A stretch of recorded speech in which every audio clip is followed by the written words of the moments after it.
নন্দীগ্রামের দিকে নজর রাখবো। নন্দীগ্রামে মহিলাদের মারপিট, স্বনির্ভর গোষ্ঠীর দখল ঘিরে রীতিমতো উত্তেজনা। বিজেপি ও তৃণমূলের মহিলা কর্মীদের রীতিমতো হাতাহাতি।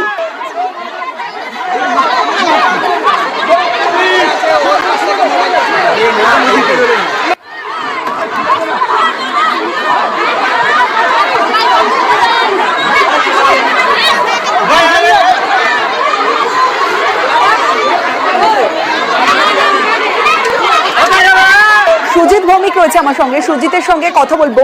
সুজিত, প্রথমে জানতে চাইবো, এই যে স্বনির্ভর গোষ্ঠী, এই স্বনির্ভর গোষ্ঠীর দখল কাদের ছিল আর কেন এই দখল ঘিরে উত্তেজনা নতুন করে তৈরি হলো বিজেপি এবং তৃণমূল মহিলা কর্মীদের মধ্যে?